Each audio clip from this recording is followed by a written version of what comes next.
And we are live, ladies and gentlemen. What is up, everybody? Got a pop-up chat too, so hold on. I got to do the same thing. Don't get anybody here yet, so. All right. Yeah, I don't think.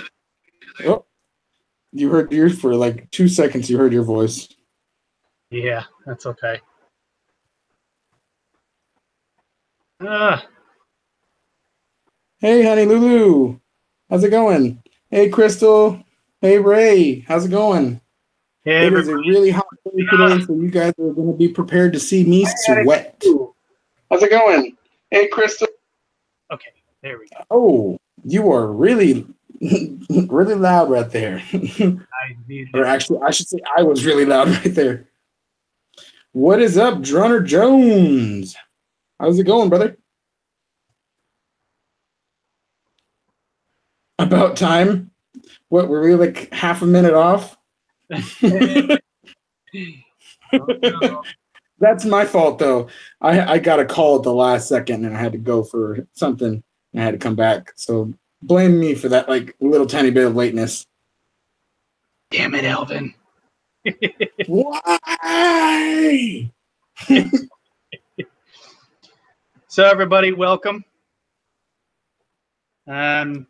Sure, if you're reading the banner, tonight's topic is going to be how we got started in RC and what kind of led us up to this point, and why we feel there is a great importance of keeping the hobby alive and around and all that good stuff. Yeah. Let me get this positioned again up front so people aren't like, why is he sleeping? I'm not sleeping. No. You're good, brother. There we go. As you can see, I've got stuff behind me here. I decided to change my setup a little bit so everybody can see what's going I on. tried to put stuff over here, but my fat ass is just covering it up. Mine's definitely not an MD wall, but hey, I'll get there one day. It'll get there. I really do like that Bugs 2. That thing is nice.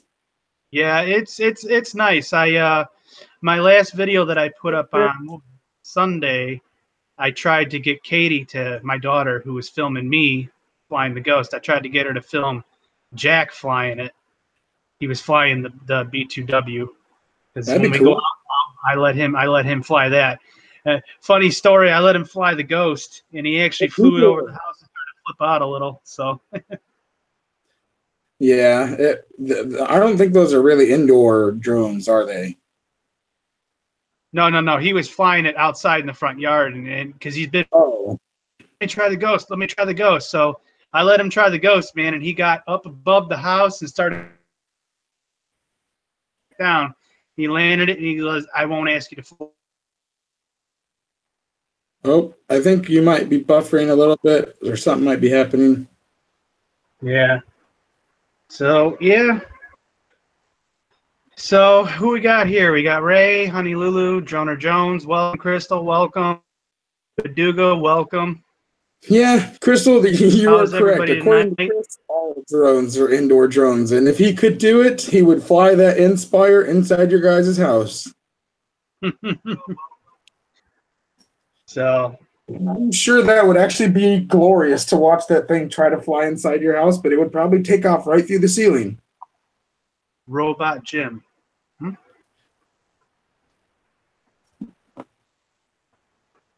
Yes, And for Tiny the, Lulu, I see that. I need to hit that confirm on the friends request. I need to do that after the stream. we'll get on top of it, Errl. Yeah, Errl. Gosh. Hey, Mike, how's it going? Hey, what's up, Birdman Mike? We're Now, just trying Mike, to greet everyone. I have a question for you. You have 316 on the end of your name. Is that your area code, or are you a really big Stone Cold Steve Austin fan? I've always wondered that. I got to ask that question. Hey, David, Flying Trucker. How's it going, brother? You got Flying Trucker in the house. Rubber Duck and Crazy. Hello, hello.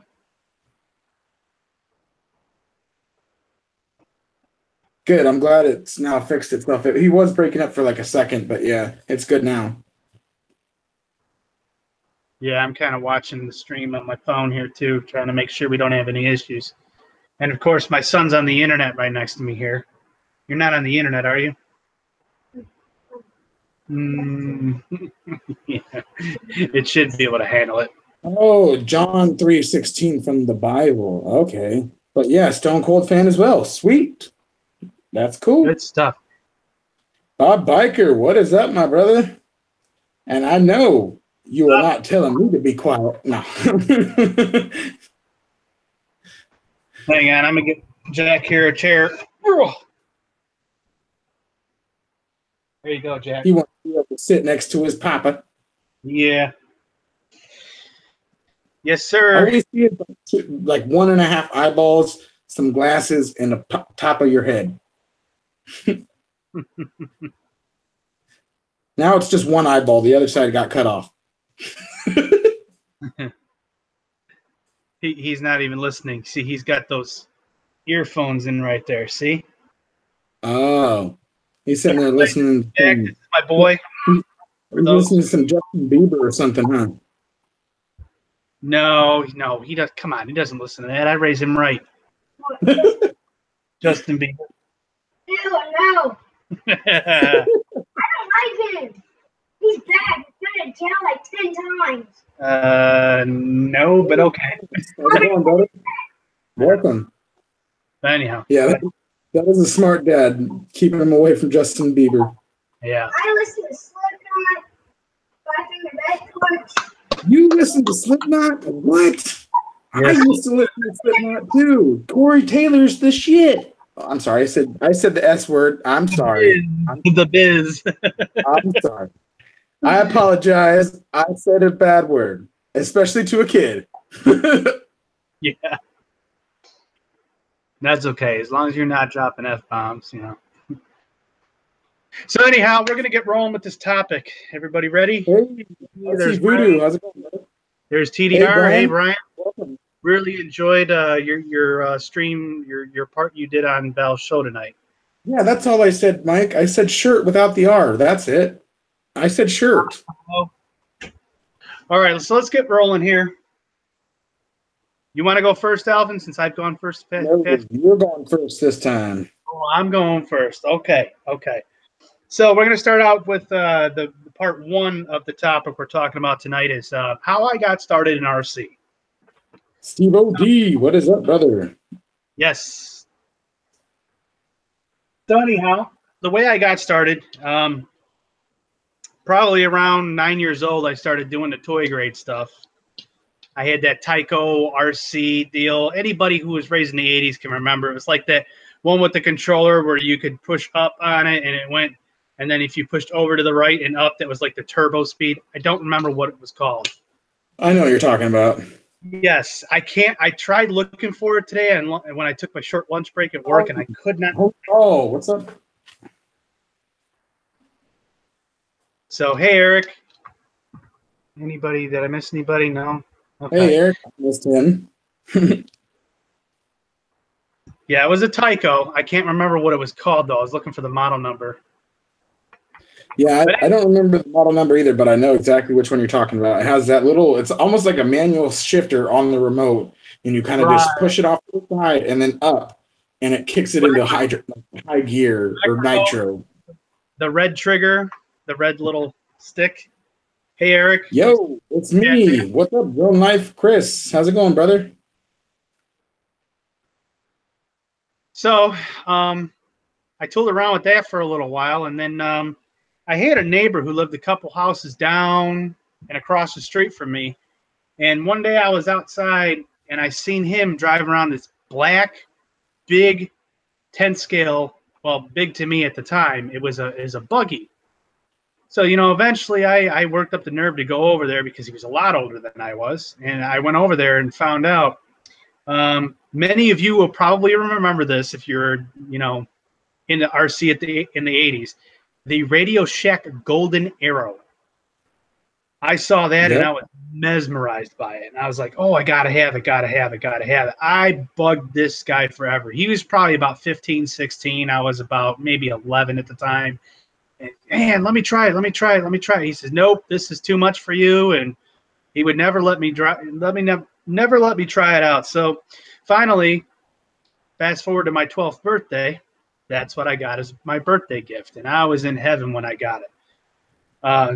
6 to 8 hours to charge a battery, but yes, I remember many a times having fun with that.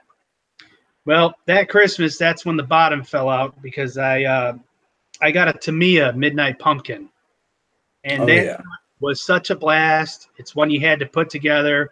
Back when I was coming up in the RC world, there were no ready to run. It was, if you bought a ready to run, it was a Kmart or whatever special, like kind of like what the New Brights are nowadays. Yep. You had to build everything. So, yeah, I built this Midnight Pumpkin. And it probably took me 2 months to get this thing together all by myself. And Steve had, you lucky guy. Here. Okay, people know what I'm talking about, the Golden Errl. Yeah, the Grasshopper. I remember that one too. That was another Tamiya. I wanted the Hornet.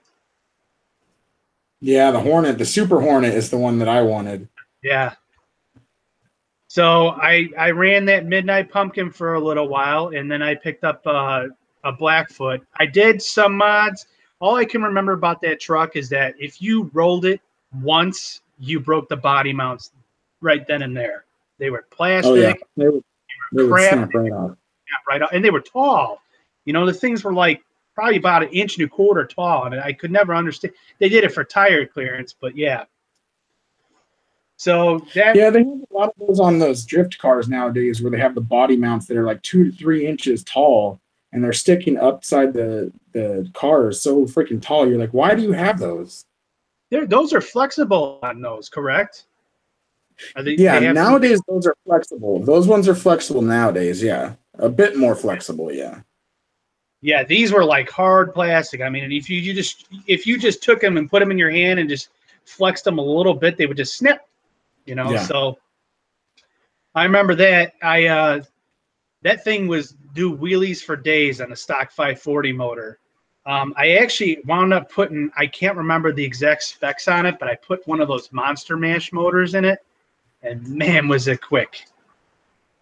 That thing would just, I mean, I could do wheelies from here to wherever with that thing. Like my car. Yeah, those things are really, really nice. And at that time, funny story, because my cousin and I, we used to be really close growing up because we lived a town away from each other. He got a Blackfoot for Christmas. And during the time that he was messing with building the Blackfoot, my uncle was very big into HO scale trains, and he went partners on somebody and bought a local hobby shop. Well, needless to say, my cousin got every mod under the sun for that Blackfoot. And when he would bring it over, and we'd go out and, run them wherever, and he would just embarrass me because, I mean, his truck was fast. It could jump. I mean, it had everything you could think of changing on this thing. I mean, Team Novak, speed control, where I had that little mechanical one where the little thing would make the contacts. Oh, yeah. Man, I remember those days, and I probably rocked that truck till it was about right around 13 and a half. We had a flood in the basement. My parents ended up claiming it on the insurance because it did get wet. I did dry it out. I couldn't get that speed control to work. I put a different motor and different speed controller anyhow. And then I got into my buggy, which was a Team Losi JRX Pro. Now, that was that car was the business back in its day. Oh, yeah. Those early Losis were so sweet, so nice. And that's when I got into racing, because I had a local track near me, and I started doing racing on an indoor clay track, and I had more fun doing that than anything. Eventually, I moved into stadium trucks, and at the age of 24, that's when I put RC down because I had other priorities going on in life. And then, as I said on another stream, this guy here got me back in RC probably about 5 years ago. Yeah.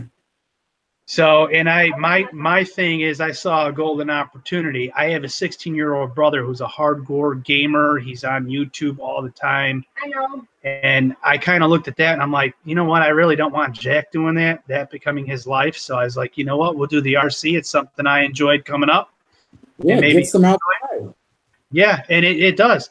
It does. And you know, when his stuff breaks, I either make him watch me or I let him try and do the repair if he can't do it, because he's only 10, he's getting that level where he can actually do the work himself. And you know, it's teaching him to be mechanically inclined, and that's kind of where I'm going with with teaching him to work with his hands and work with tools and respect what you're working on, respect the tools and all that other stuff. Yeah. Bill's cars when I'm older. Yeah, he wants to be an engineer to build cars, automobiles. That'd be cool. That's a really good job. I'd invent something called the ear car. The what car? That's what kind of led me up to this point, but I don't want to keep rambling here, so I'm going to let Alvin have the floor for a bit. Well, what's your story? Mine basically started off pretty similar to yours. I basically started off with not Tamiya's, but Tycos and then Nikos and the all those toy grade vehicles. And I was started off at about like 7 years old. My brother, he was already playing with them. He was 2 years older than me, almost 3 years older than me. And he got all the really cool, slightly better toy grade cars that I was really jealous of. He got the first Radio Shack car that I was really, really jealous of. And that sort of stuff is what really got me into the hobby, is because I was really jealous of the stuff that my brother had. I always wanted the stuff that my brother had. And what's funny is he fell out of the RC hobby really fast. He only stayed in it for so long. And then for him, he's like the typical teenager where he got into the girls and all that stuff really fast and all that sort of stuff. And I kept staying into the RCs. I got into the hobby grade stuff, where my first one was the Traxxas Stampede. But before that, I was getting into the Radio Shack. I can't remember the exact model, but it was this really nice buggy. This was the most expensive car I had up until the Stampede. It was about $100 buggy. And it was a really nice buggy. It looked like a jet, a fighter jet on a buggy, the body of a fighter jet on a buggy. And it's really nice. I've actually seen them for sale on eBay. They still sell like the old stock that you can buy on eBay. I just can't remember what the name of it is. But that thing went actually pretty fast. It went about 15 miles an hour. And back then in about 95, 96, that was really fast for a Radio Shack buggy. And it was a huge buggy, too. It was a 1/10 scale buggy. And back then, I wasn't used to that sort of stuff at all.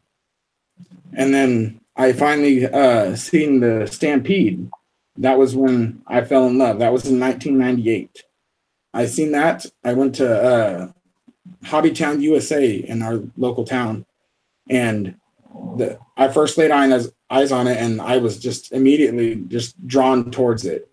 And at first, when I asked for it, of course, like most people, their parents tell them no. So I basically had to go home with my tail between my legs, and I basically had to, cry about it and pout about it because I didn't get what I wanted. But eventually, I kind of saved up money, and I actually found a Traxxas Stampede that was basically almost brand spanking new at the flea market about a month later. And it was the exact same one that I wanted. The only thing that it didn't have, it didn't come with the box. That's the only thing. It didn't come with the box. So basically, I ended up getting my Traxxas Stampede that I wanted. I just had to wait a little bit longer, and it was used. But it was basically still brand new. And it was the original Traxxas Stampede that had the mechanical speed controller that later on had to be upgraded through Traxxas, which was really cool because I did not have to pay for that first XL1 speed controller that I still have. I don't know where it's at right now, but I still have it. That mechanical speed controller, worst speed controller in the world. It was horrible. It was basically like a toy grade speed controller for the Stampede. It was horrible. And it wasn't really even proportional. It was basically just go and reverse. That's it. It made the Stampede kind of horrible, honestly. But as soon as they came out with that XL1 ESC for the Stampede, it made the Stampede just a whole new vehicle. And it was so awesome. And once I got that, and the love for just bashing around became just much bigger. And then I got into racing. I got a team associated RC10, stadium truck. And I got into the dirt racing. And man, those things are so nice. They are one of the best vehicles that you could have got back in the late 90s and the early 2000s was the old school team associated RC10s. Yeah. And parts, aftermarket parts galore. RPM got in that market. Yeah, they were you could get parts for everything. They were so nice. And the only part that did kind of suck is that those RC10s were a little bit fragile. And especially if you were racing, they did break fairly often, but the parts were fairly cheap. So it wasn't too hard to replace the parts, especially back then. Back then, I was doing stuff for other people to make money, little bits here and there. Even as a teenager, young teenager, I was making money for whatever I could just to, help pay for whatever hobby that I was in. And at the time, that was the RC, and I was video game hobby as well. So I had two main hobbies in my life. I know you were trying to say you want to keep Jack out of the video game hobby, but I'm one of those people that actually stayed in both the hobbies and actually love both at the same time. Oh, no, I don't mind that he games. I just don't want him to become his life where, he could be outside doing something. It's like, oh, no, I got to beat this. That I fully agree with. I completely agree with that and understand that, because there are too many kids out there that will just sit there in front of their TV 24/7 and want to play their video games, and they'll scream at their parents if their parents tell them to get off. That sort of stuff I'm not down with. I was never, ever like that. If my parents told me to get off my video game got shut off, or I would just leave the video game on and go back to it tomorrow. Yeah, because some games did not have a save ability, and I did not want to turn off that system and lose all my progress, so I had to leave my system on. But yeah, it's gaming and RC was always my two biggest things that I was into, and eventually RCs took over. And I got into Traxxas really, really big. And after a while, I started getting more and more. I started getting I got the Rustler, was my second Traxxas vehicle. I love that Rustler. To this day, that's my biggest regret ever. Because I sold all my old RCs when I got out of the hobby for a while. Besides my Emax and my Stampede were the only two that I kept. That Rustler was the biggest regret that I ever regret selling. That thing was so nice. I had so many RPM upgrades. It was so freaking fast. I had a Novak motor in it, a Novak speed controller. How you were talking about Novak? Oh man, I love Novak. I had Novak speed controller in my Emax. I used to love Novak. They were one of my favorite brands. And my Rustler, I used to bash the crap out of it, because the Stampede, honestly, it's not that great of a basher in certain aspects. I mean, it is and it isn't, but man, that Rustler can do a lot of stuff, especially when you want to. And do you remember the days when you can make your own battery packs? Oh, that was one of my favorite things to do. Together, you could make an 8-9 pack. I mean, dude, that was my favorite thing to do. When I learned that you can make those hump packs, as people call them, where you put the two cells on the front, on the top of it, that was one of the coolest things that I learned how to be able to make. Is basically a hump pack. It's a nickel metal hydride hump pack. Yeah, I remember those. Those things were so nice because you can fit 8 cells in the same space as a 6-cell battery, as long as you don't need the cover on top of the battery. Right. So it allowed you to have a lot more stuff.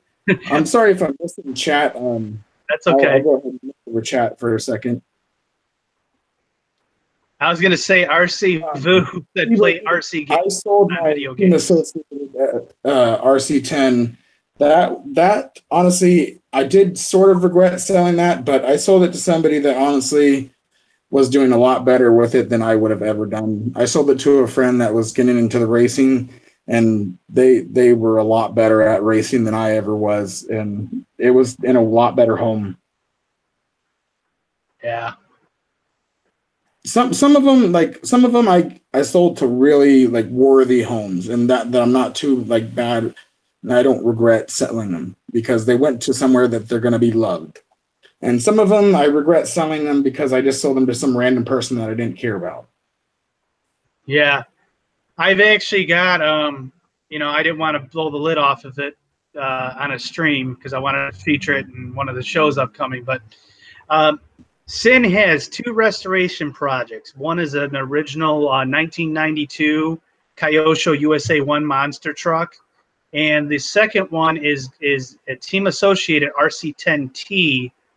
It's not the 2. It's 92 is the first version they offered of this truck with the stealth gearbox, the stealth transmission.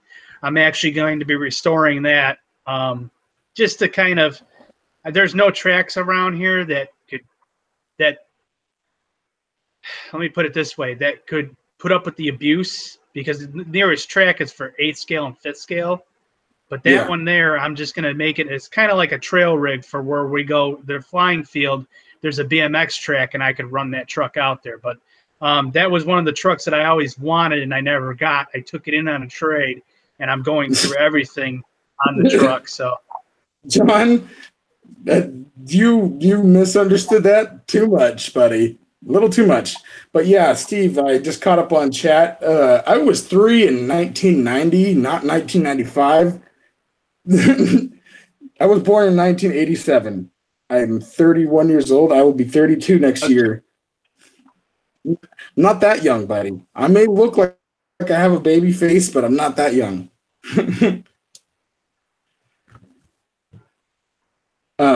But yeah, to continue on with how I was getting into the RCs, I got my Rustler was the second Traxxas vehicle because I ended up being more of a Traxxas, not necessarily a fanboy, but I just really loved their products because at the time their part support and everything really was just outstanding. I mean, it still is today.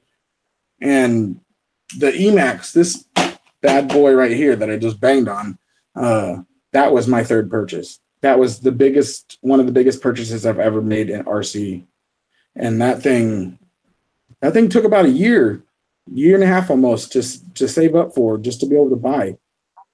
And I will tell you this, when I actually purchased that Emax, I cried. I'm not even going to joke. I cried. I was so freaking happy that I cried. And when I first put that charged battery pack into it and I first hit that gas on that controller, oh my God, my eyes lit up so freaking bright.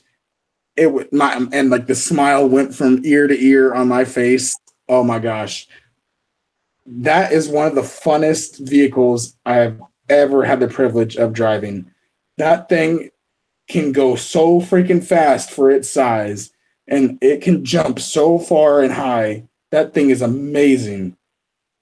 Those Emaxes and T-Maxes, my friend had a T-Max, so it was cool because I was always battling his T-Max with my Emax, and he was always like, nitro is better. I'm like, no, electric is always going to be better. And nowadays, electric is definitely better.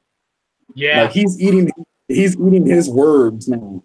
Like back then, nitro was a little bit better because brushless was not out. Brushless had not come out at all when the Emax had come out. Yeah, but I can remember everybody with the nitros back then thinking they were all hot stuff, and I always wanted a nitro, but I never got into it. But I got the only nitro game. It was fun.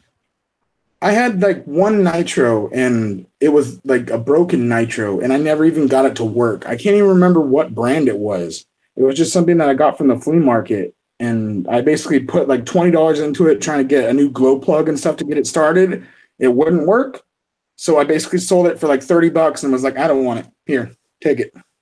I didn't want to deal with the gas and all that stuff. That's just too much hassle for me. And I just like being able to charge the battery pack and just put it in. That's it. That fuel, nitro fuel, is so expensive. It's ridiculous. It really is, especially back then. They were a pain in the butt. You had to buy the right proper fuel and everything. It was a pain in the butt. And then after I got my Emax, I had that for a while. I didn't get to buy any other RCs for quite a while, maybe about another year. But the last Traxxas RC that I bought was the Bandit. And that thing, that's a sweet buggy. The Traxxas Bandit is a really nice 2-wheel drive buggy. I will have to say though, it breaks too easy. That's the reason why I sold my Bandit. The Bandit breaks really easily. It's super fast, and it can do a good amount of bashing, but it's probably their most fragile vehicle that I've ever owned. And it's broken so many parts that I was just like, yeah, as much as I love it, I can't keep up with it. I can't keep buying parts. I was at that time, my parents weren't helping me pay for anything because my parents were poor. We were poor. So basically everything that I had to get in this RC hobby, I had to get for myself. I had to do little jobs here and there. I had to make money any way I could to just try to get anything that I could. So it was definitely hard work. So it was worth it though. Gotcha, yeah, definitely. And then after a while, I got out of the hobby because I just sort of fell out of it. A lot of my friends, they moved on, got wives and had kids. And then I basically sold everything else that I had because I started getting all these. I had a Kyosho truck that I had, a stadium truck, and I had another team associated stadium truck, which was really nice. That one was really nice. And I had one other one that I had gotten a hold of, but honestly, the only two that I really liked was the Stampede and Emax. So those are the only two that I ever decided to keep because the rest just for some reason never clicked with me. I liked all the RCs that I had as a child/teenager growing up, but for some reason that Stampede and that Emax, well, the Rustler too, that's the one thing I just regret selling. Those two right there by far meant the most to me. Like just getting that Stampede alone, I'll never forget. And then getting that Emax too, crying like a little kid when I bought it. I was 14 years old and I cried like a 7-year-old little kid. It was embarrassing. And I did it at the hobby store. So it was pretty embarrassing, but I was just like, oh my God, I can't believe it. I did it. And it was so worth it though. I didn't care. I was just so happy to actually have it.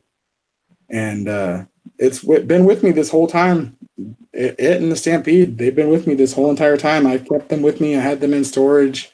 The only thing that sucks is I had the Emax in the wrong storage where the storage had gotten rodent issues in it, and the rodents basically attacked some of the electronics, and the electronics got fried. Yeah, that's no good. Yeah. So you never really put the hobby on hold. I mean, I did because I picked up a new hobby. Most of you kind of know this and kind of don't. I became a glass blower for about 10 years. I stopped doing RC pretty much completely. I hadn't touched any RCs for almost 10 years. And I became a glass blower because I was really into that whole scene, I don't really want to, that whole thing revolving around glass and all that stuff.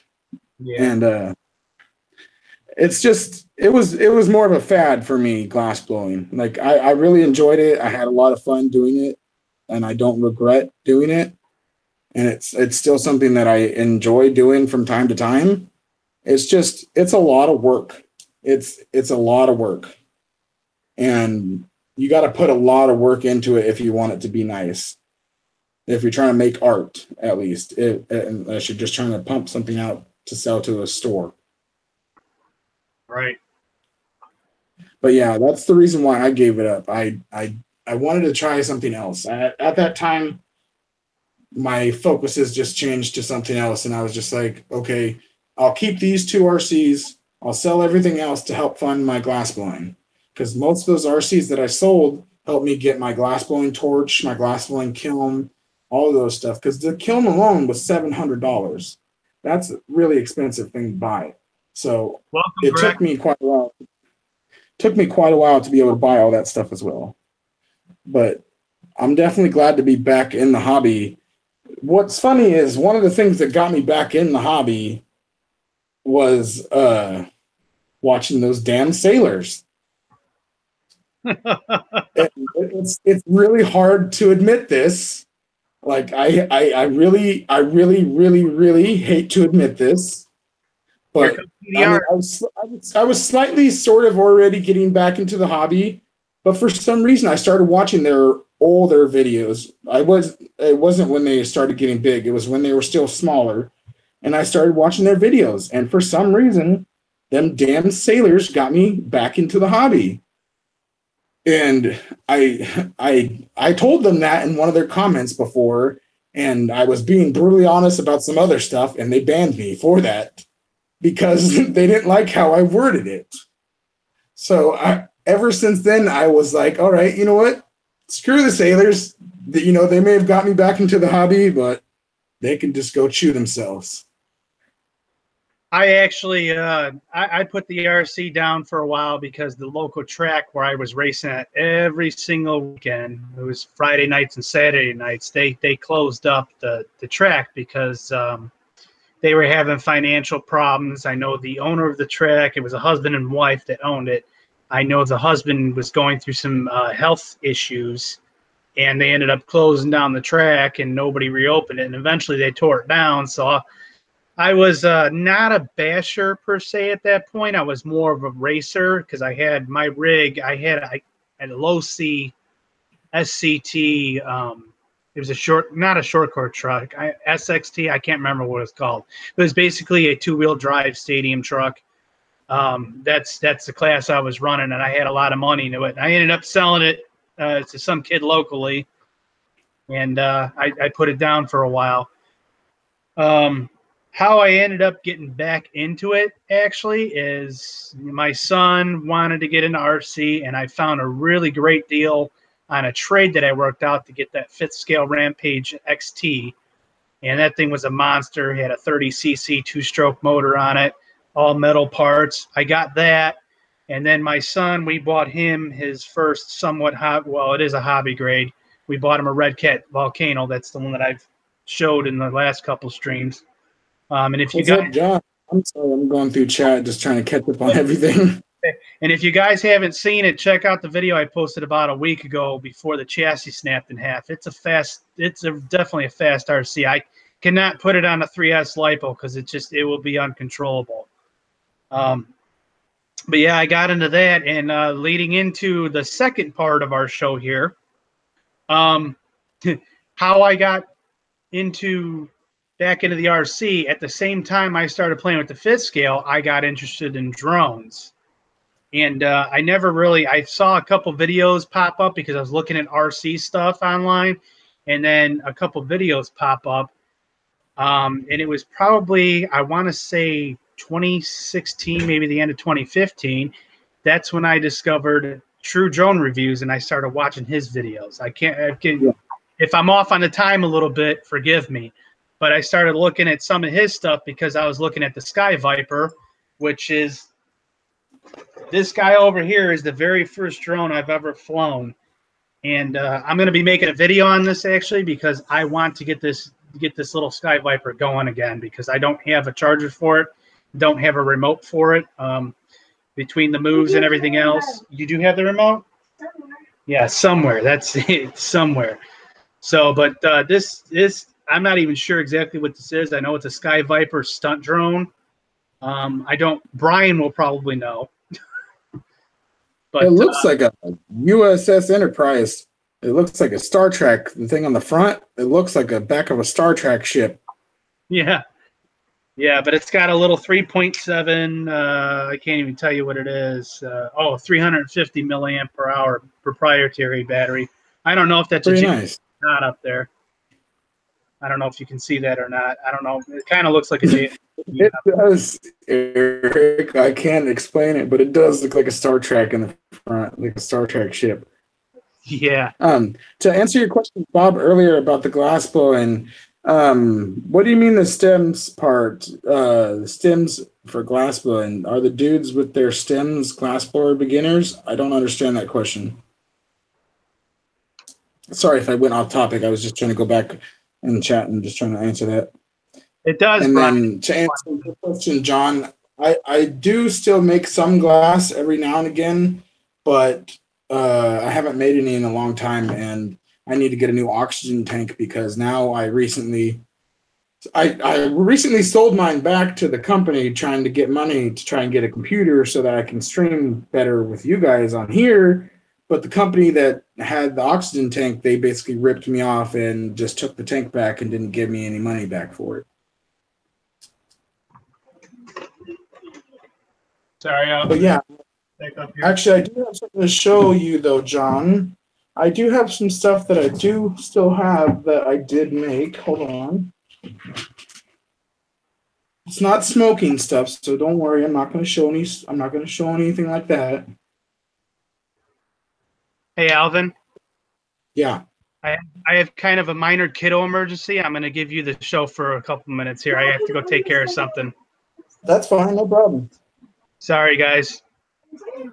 I'll be right back.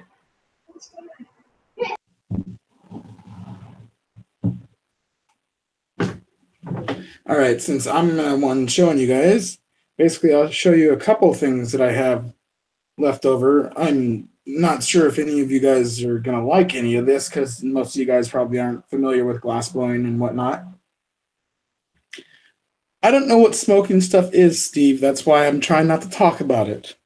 Shh. Oh, okay, Bob. Gotcha. Here's one of them. It's really hard to see the backing of this because it's a clear. Mostly what I was making for a while was pendants. This is what's called a wigwag. You can't see this at all because the backing is clear. Well, you can kind of see it. It's a red wigwag. It's basically a zigzag that goes back and forth. It's a clear pendant that has a dome on it. You can kind of see the wigwag there. And then this is another one. This one's called a Filicello. It's a Italian name. This one's a lot bigger and it's kind of has a hollow back. Bit of a hollow back. You can kind of stick your finger in the back. This one's really nice. It's got some nice colors on it. All of these look way better in the sunlight.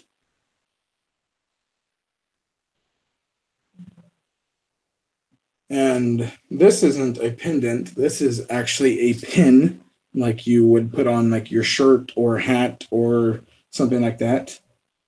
This is the, I don't even know if you guys are actually going to be able to see that. This is the, I don't even think you guys are going to be able to see that. It's the Lion of Judah. I don't know if you guys know what that is, the Lion of Judah. It's a little, that's like a little marble on there. Oop, I'm showing it to the wrong part.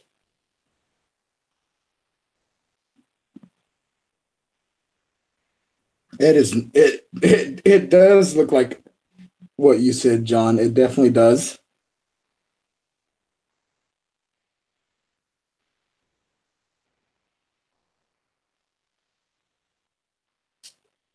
And then this is just a simple dish that you can use for whatever you want. It's just a small dish that you can use for anything. It's just a tiny little dish with a color that's called amber purple. It's got purple and amber and like a fume gold color.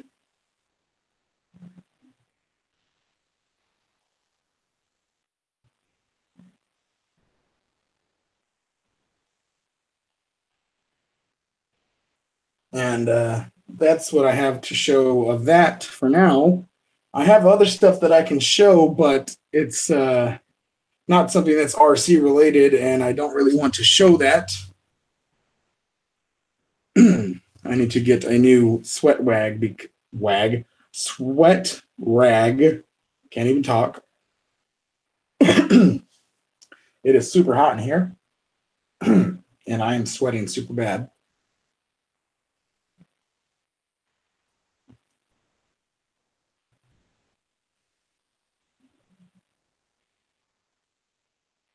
Awesome, Lulu. If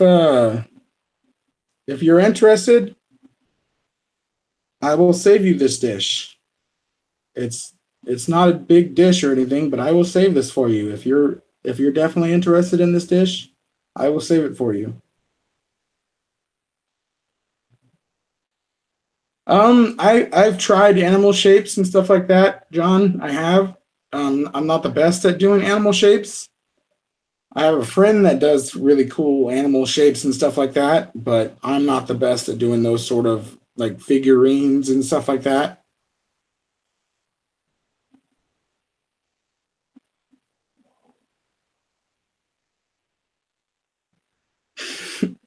Okay, this is something that a lot of people don't understand about how you color glass with glass blowing and stuff. Okay, this is just a antenna tube. This is just a plastic tube for a radio antenna. Pretend this is a glass rod, a tube, or anything. Pretend this is glass, a clear piece of glass. Okay? Pretend this is another piece of glass. Pretend this is blue, and it's a colored piece of glass. Basically, you have to melt the blue glass onto the clear and do whatever designs you're going to make to do what you're going to make. You have to take like strands of colored glass and add it to whatever you're making. It's very meticulous, I should say. It takes a lot of work to do it. I'm back, Alvin.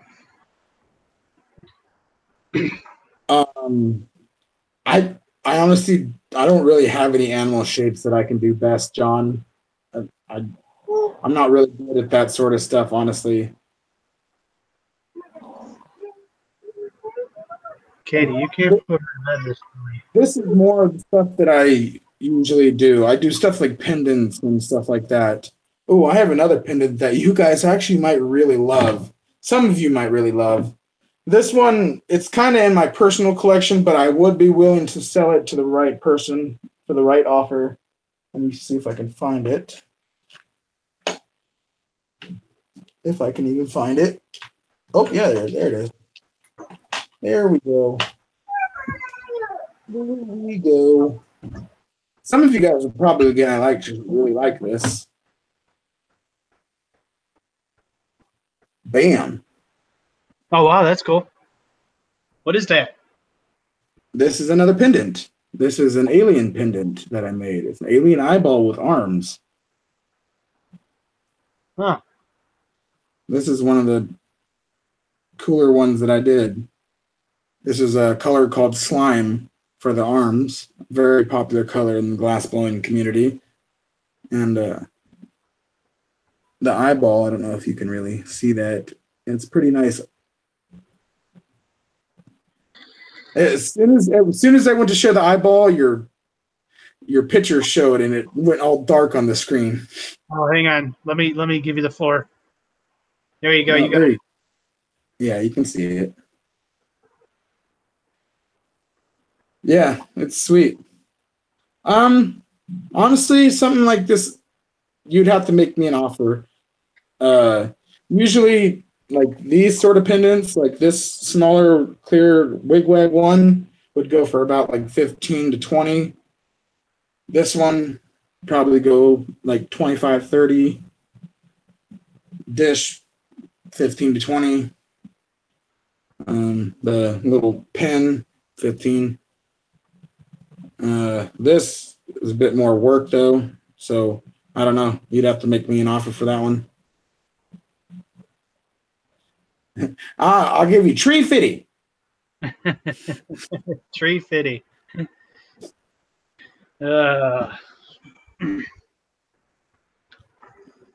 $350. But like, damn you, Loch Ness monster! Why do you keep coming around here asking for $350?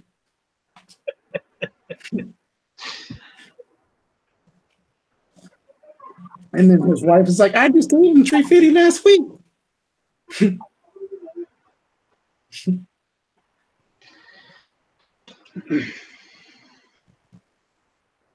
I don't know what Tree Fitty is in dollar amount.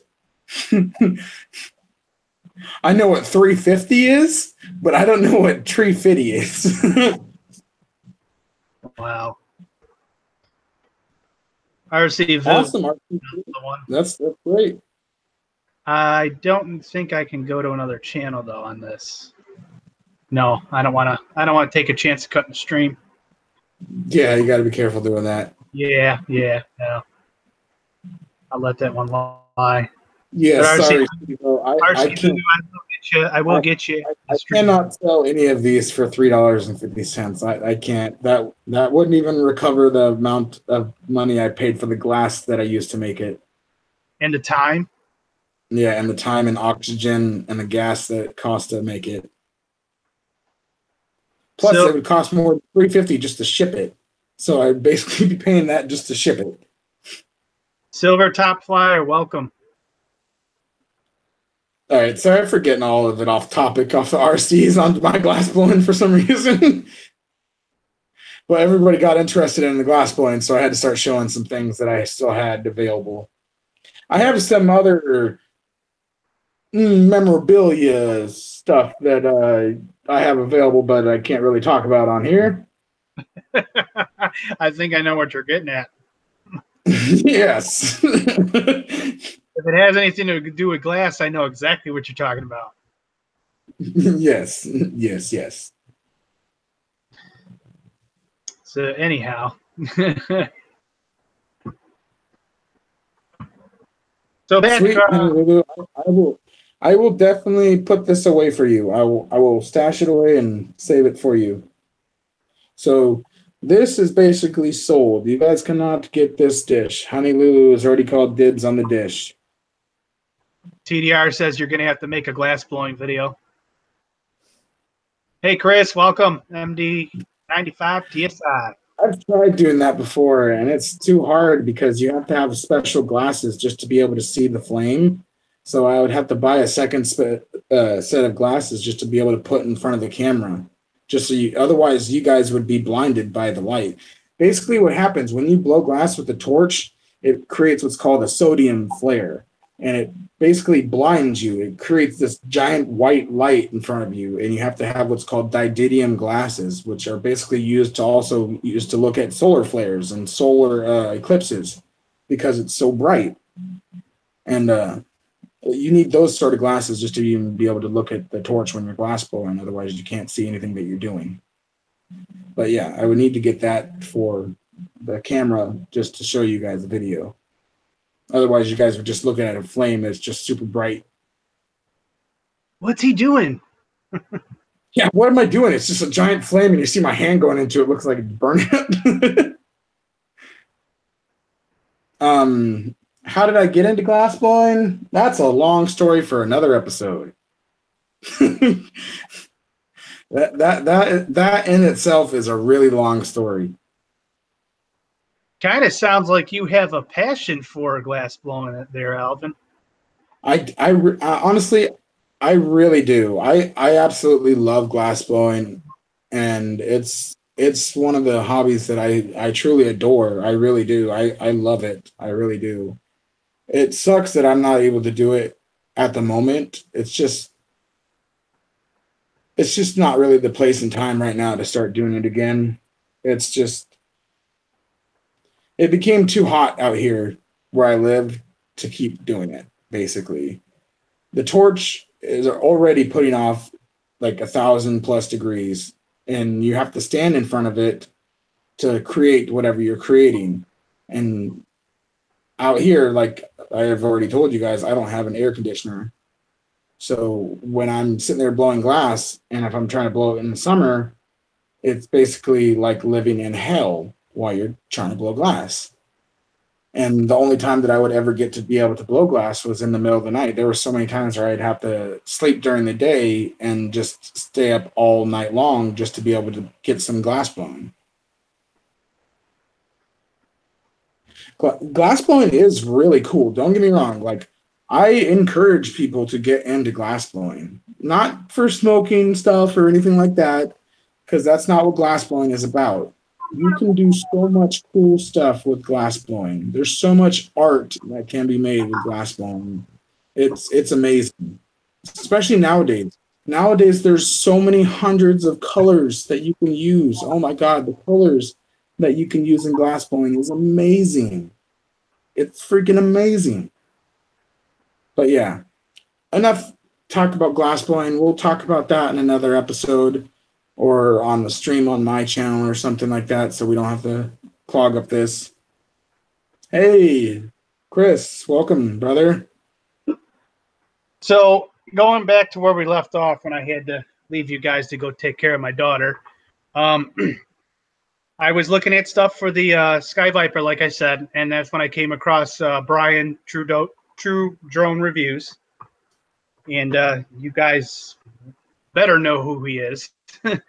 But I found his videos, and then I kept watching a few more, drone videos after that, and then I discovered Drone Worship. I discovered Captain Cook. I discovered MD95 TSI, Dustin Dunhill, Andy Kim, and I kind of just rolled with it. And Chris knows we actually had a conversation on the phone about we were trying to figure out how long I'd been following him around. And I was kind of, the guy hiding in the bushes. I would watch some of the streams that started off in January and I wouldn't comment. I was just kind of shy, if you want to say, at that point. Nobody knew who I was. And then I just kind of came out of the woodwork and started talking to everybody and subscribing to everybody. And here I am now. I'm here and I'm in it. And I'm having fun with the Brian asked about my B2W. That was I got that one right after Christmas, and now my son flies this guy because it's got the GPS and altitude hold and all that. So I trust him with it. So he flies this guy. It's been a pretty reliable bird for me. I haven't pushed it out to 999 meters like Chris MD95 TSI has done with his B2C. My Wi-Fi breaks up right around 450 meters away, about 25 to 40 meters high. So might FPV this. I might leave it alone. The one that I'm enjoying now is obviously, I've talked about it. I know I'm getting a little bit redundant here, guys, but I love my Ghost. I love the hell out of this thing. I really do. And I want to FPV this thing so bad and learn to do FPV on it. And then I'm going to dabble in the dark side like a lot of you other guys are doing right now. So, yeah. And I'm trying to get Alvin to. I know. I really do want to get either a Bugs 3 or a Force 100 Ghost, but I really do want to get that Emax back up and running before I get anything else, because I've been trying to get that thing back up and running for years now. Now, have I flown a racing drone with FPV goggles? Yes, I have. There's a buddy of mine that I meet at the field every once in a while. He's an older gentleman. He's about 65 years old. He closed up a motorcycle shop in town here that he ran for 40-something years, and now he builds racing drones and dabbles in that. And I got to fly his Emax Baby Hawk with some Fat Sharks on, and man, I can't even explain the feeling I had flying my first FPV racer. It's topped everything so far in the RC hobby. It really has. So I'm looking forward to I think I'm going to go with the Wizard X220S, and I'll start out with that. It comes with the 4S. I'll buy the good props for it and learn how to do some FPV racing and flying and go from there.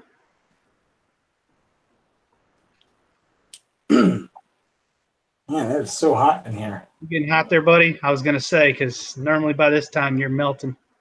I'm already melting. But yeah. Oh, snap. That sounds wonderful, Brian. I will definitely do that. That sounds wonderful. Yeah.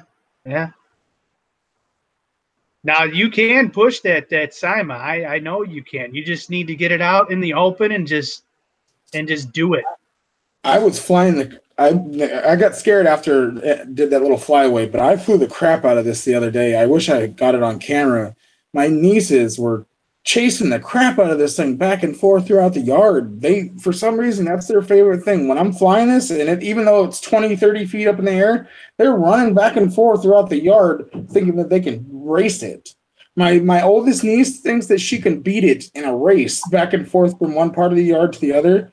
And she'll be like, all right, I'm going to go like 1, 2, 3, go. And you take off and you go that way. And I'm like, I'm already over there by the time you say go. It is so much fun sharing this hobby with kids. I mean, is it not, Alvin? I mean, it makes it that much more. I love sharing like drones and the trucks with my nieces. They are absolutely in love with this stuff. They're not fully like in tuned with how to control them still. Like my oldest niece, she doesn't know how to turn. So she'll drive forward, she'll go pick up the car, turn it, drive forward, go grab the car, pick it up, turn it, drive forward, pick it up. She doesn't grasp the concept of turning. I've tried to tell her how to steer. I've tried to show her how to steer, and she just doesn't get the concept of how to steer while driving. Like she'll try to steer when she's not driving. Like I'll tell her how to steer, and then she'll try to turn the wheel after she already stopped driving. And I'm like, that's not going to help unless you're driving. In the stream, I was commenting on everybody was talking about Popeye. Well, this could be his brother. I got my own Popeye. Hold on. I dropped my sweat rag. Hold on. Where'd it go? And this dog right here will chase the drones. We're moving at the end of next month, and we have a fenced yard. So I would definitely get the ghost in the air and watch him chase it. Full of kisses. I got it. Full of kisses, huh? Oh, yeah. I will bring out Gizmo. Hold on. He's underneath the desk. Gizzy, come here. Come here, Gizzy. Come here. My little tail wagging. Come here. Come here. Come here. Yes. Steve O says you stole Popeye. I think my dog's just a little bit older than Popeye. He's 7 now. He was too lazy and did not want to get up. Here come the comments. Watch that chat, Alvin. This is Gizmo. He's the little gremlin. He says hi. Yeah. But anyhow, I'm glad to hear you got that Simon out and really flew it.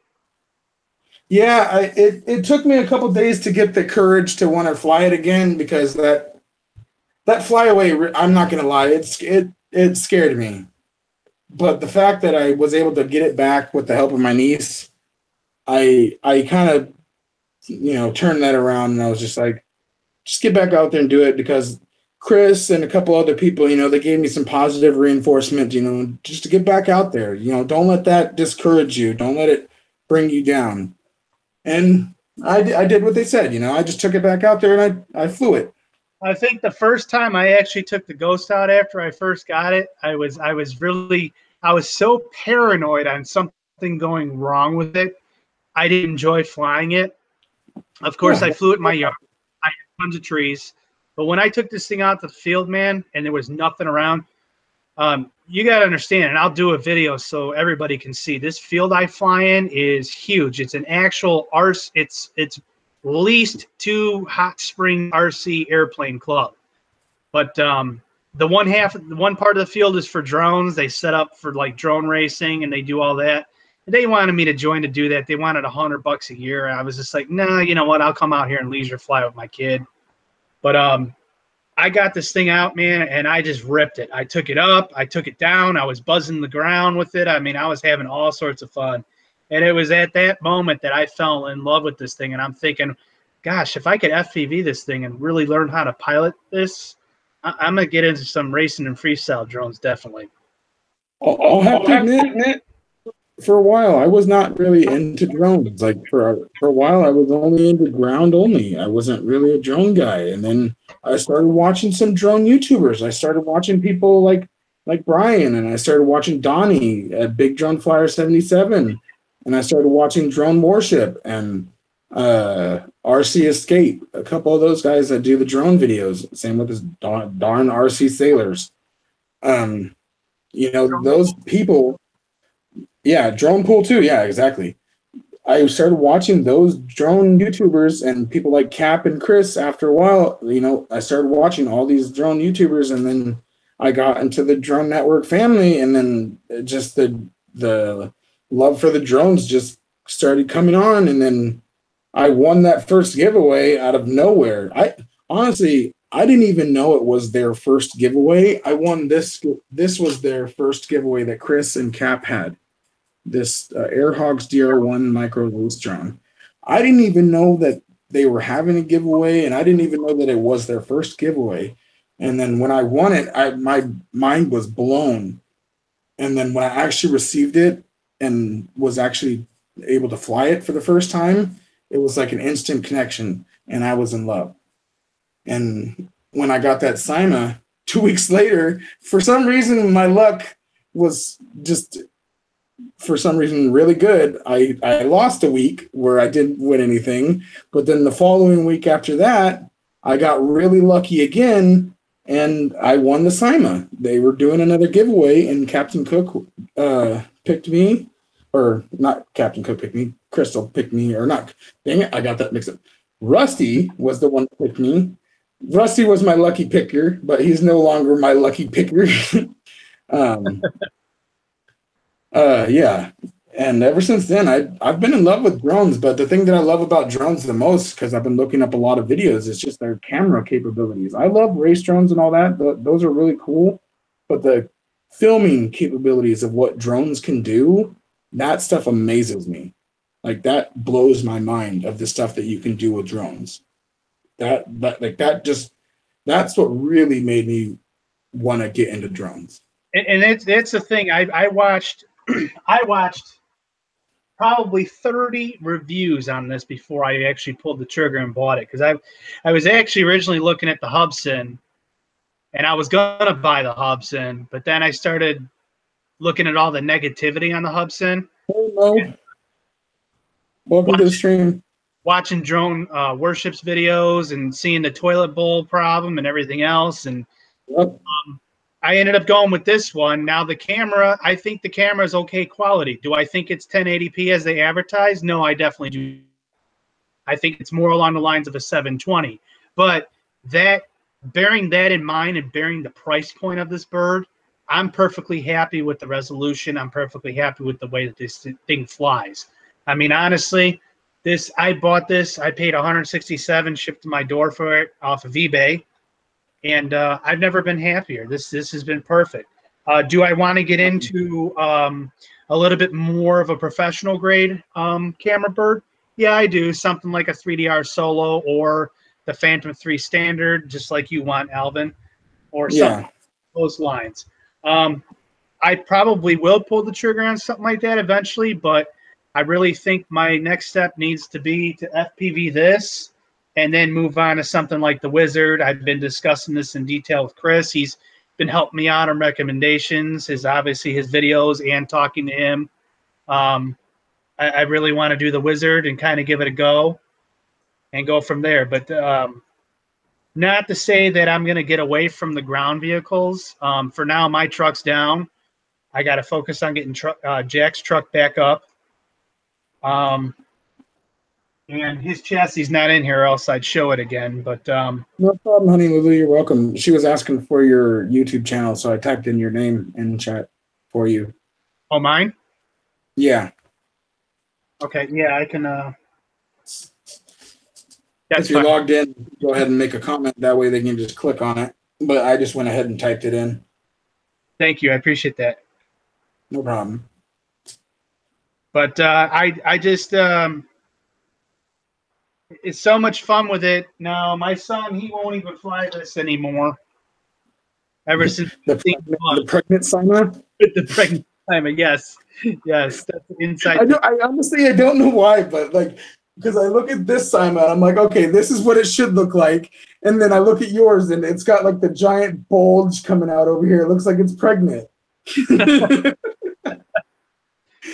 Oh, it looks like a Walkman with drone things on the side, with drone arms on attached.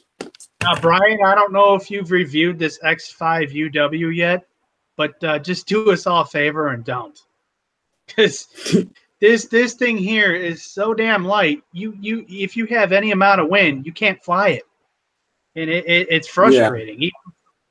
Even for me, who's a seasoned flyer by this point in the game. I wouldn't say seasoned, but I'm getting there. He's like, I'm somewhat seasoned. Yeah, it's hard to control this, even in the highest rate. It just wants to go everywhere. I mean, it does have altitude hold, which works okay. I'll give that to Sima, but we did a video on it last year already. Yeah. Oh yeah. Okay. I'm getting marked a turd. It's already been marked a turd, probably. But you know, my son wanted it. You know, he loved the candy apple red, and so I do really like the red on that. That does look really nice. The candy apple red on there. Yeah, it does. And the camera on this, it sucks. It's horrible. Yeah, honestly, I have yet to even try to attempt to use this Sima camera. Hold on, let me grab it out. DDR said it flew great for him. Yeah, I've not even attempted to use this Sima camera yet, just because I've looked up the reviews on it and the camera quality is horrible, and it's super shaky and really bad. So I mean, from what most people said in their reviews, they say just don't even use this, don't even waste your time with it, especially because it cuts your flying time in half. Yeah. So I haven't even tried that one yet. So I have not yet tried an actual camera drone yet. So I've never actually tried any sort of flying footage or anything yet. Surprisingly, the camera that came with the Ghost has actually got some pretty decent footage, I thought. The Force One camera is really good. I've seen people use that as just an action camera, not even for the Ghost, just using it as a straight action camera. Yeah, Kim, you're correct. Not even worth it. Yeah. See, and that's something I'm going to get with Chris MD on, because I want to, I was going to get that Bugs C. I can't remember the part number for it, but I was going to get the Bugs 8 camera for that. But I think I'm just going to shell out for something a little bit better that's got better resolution, higher. Yeah. And go from there. I know everybody's putting that camera on there for the Bugs 8, but I really want something better because I want to be able to record. Hey, brother, how's it going, brother? Wally's RC Addiction. Right. For those of you that have not subbed to him, sub to him. He's a pretty cool RC guy that loves to RC with his son. He's over there in the He's like me. Northeast. He's up there in the Northeast. I think he's by like Vermont or Maine, if I remember correctly. And he's got some pretty cool RCs. He's got the one that you like, the Red Cat TRMT8E. Yes. Yeah, he's got that one. He's got the Red Cat Shredder.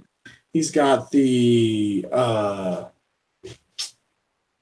he's got quite a few. He's got the DHK Maximus. He got his son the Arma Granite 4x4, the one that I really like, the green one. No problem, Wally. Yeah, MT80. I'm on his channel right now. I just drew you a sub, Wally. Vermont, yeah.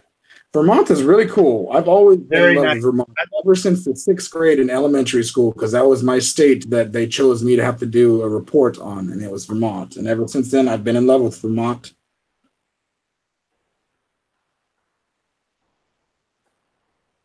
Steve-O, you be quiet. I'm allowed to love my green. And you know what? I'm wearing a green shirt today.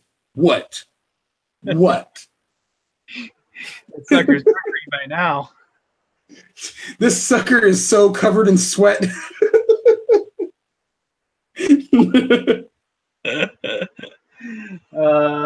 glad you could laugh about that, brother. Oh, that's the best thing to do is just laugh, man. That's what I've learned. Here's what I do, and they don't catch on. Best medicine. Here's what I do every single day when I come home from work. I come home from work and I walk by the thermostat on my way to the room, and I just hold my button on my finger on the down button, so I get it nice and cool in here. Man, it is wonderful in here. I've got a fan hitting me. You just want to rub it in, don't you? I do. I am outside literally all day. I'm like sopping wet by the time I get home. It's just miserable. I have a fan, but I can't use it while we're streaming. It's way too loud. So, yeah, I don't have a fan or anything on, unfortunately. Yeah, I'd put that son of a gun across the room and turn it on. The problem is it's so loud that I wouldn't be able to hear you guys or hear you talk. So it would be really hard to even I don't think anybody would mind if you wore the headphones like you did in the one stream that we did. Yeah, but it's fine. Maybe one of these times we'll try that. Yeah, okay. I don't mind suffering for you guys as long as it's like the audio quality is better for you guys. It's fine with me. I don't mind suffering for you guys. Yeah, I got Honestly, the headphones actually make my head heat up more because they cover up my ears, and the ears sweat the most. Ear sweat. Ugh. Yeah. I have giant over-the-ear headphones. I don't wear those plug-in earphones because those hurt my ears. Gotcha. All right. Well, chat looks like it's flying here. Let's move on to the next subject. Yep. Okay. The importance, personal of why it's important to keep this hobby going. I have turned so many people on to RC that have never been into it. I actually got my boss. I got him to buy a drone out of nowhere, and he bought that guy there, the F-100. Yeah. And I'm still working on him on the ground stuff. I showed him my son's truck, brought it to work one day, and I ramped it off the dock because we have a trucking dock out back. And oh my God, John, really? What I meant.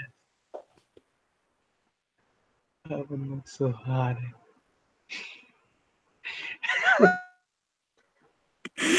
God, John. You stopped this midstream. You literally made me stop just because of that. God. I'm trying not to picture that, so let's now the question is, when he's blowing it out is Wahoo will say, is there what's big up, right? Phil, what's up? So you missed that. Yeah. I'm like Roger or whatever. I farted up those little gold nuggets or whatever. I don't know if any of you guys have watched American Dad, where he basically pooped out this chunk of gold that had jewels in it. And it became a multi-season long thing where everybody who kept finding it would murder the next person just to try and cash in on it. It was a really cool thing. It was really funny.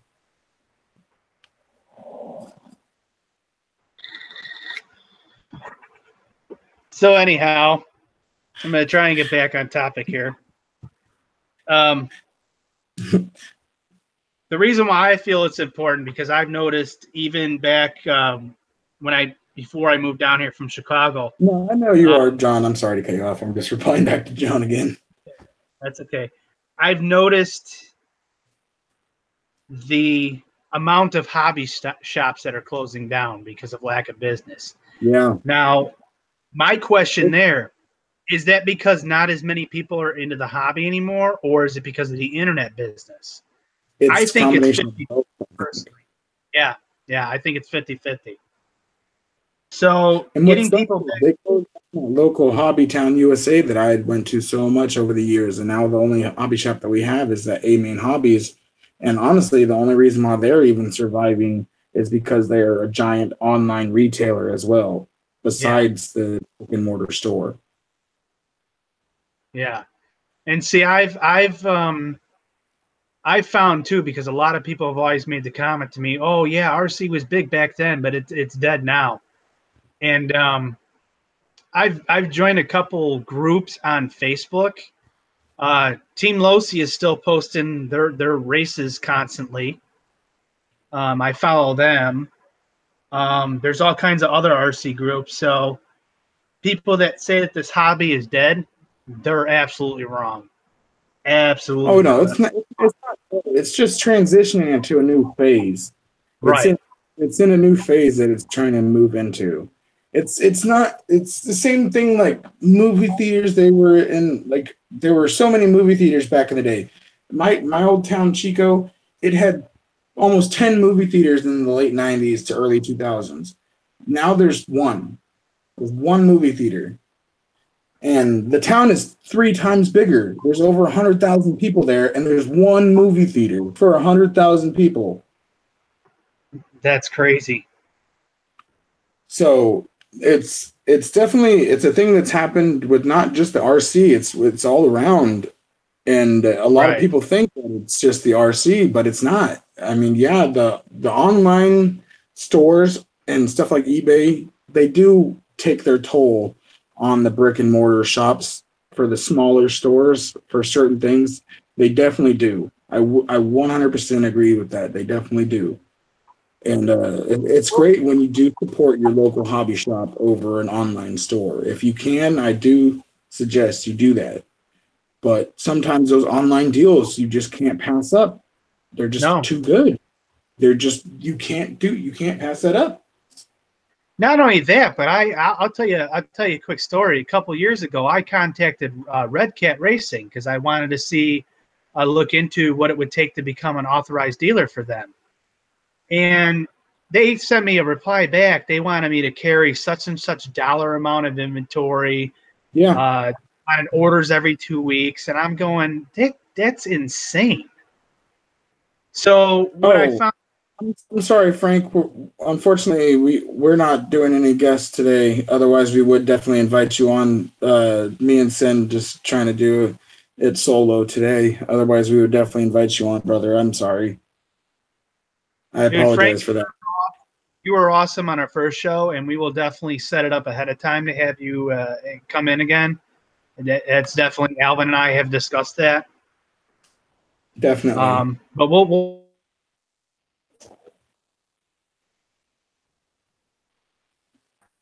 Oh, it looked like you cut out there for a second. No, I'm good. I was done with that part anyhow. Your thing kind of froze for a second. Oh. Okay. Yeah, I'm looking at it. But yeah, I mean, it's been alarming me. Little Rock is about 55 miles northeast of here, and they just shut down a Hobbytown USA up there. Yeah. So that kind of, I was like, wow. So there's literally no hobby shops that I know of in the state of Arkansas. So yeah, honestly, that's the part that does kind of suck. The hobby shops that are the brick and mortar hobby shops, they are starting to get few and far apart, but the ones that are there are bigger and bigger. They're starting to get, more and more products and stuff like that compared to what they had before. Yeah. So do I think this hobby's gone away? No, I don't. I try to involve as many people personally outside of YouTube and the Drone Network family here. I've involved people at work. I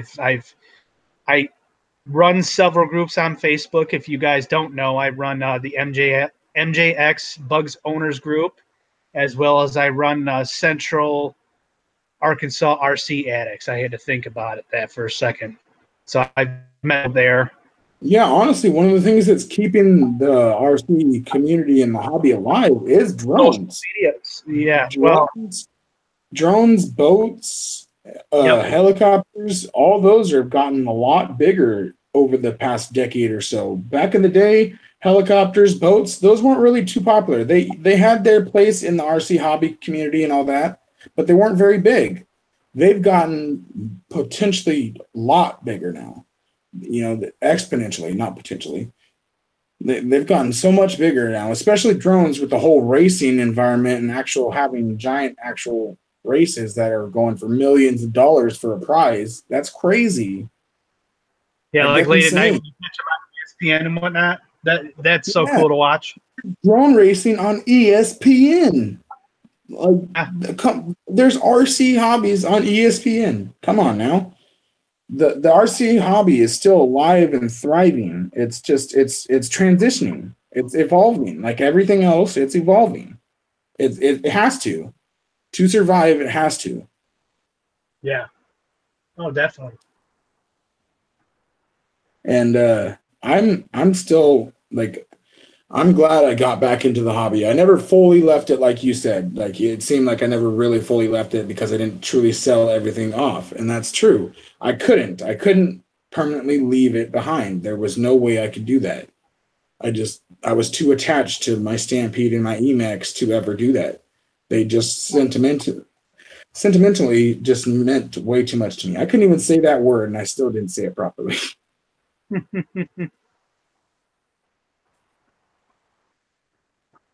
Yeah, I got you.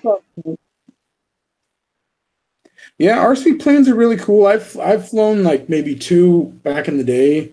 I haven't really got into them. They were pretty hard. I crashed my buddy's one, but luckily it was just styrofoam and it didn't break or anything, but it wasn't really heavy or anything, so it didn't do any damage.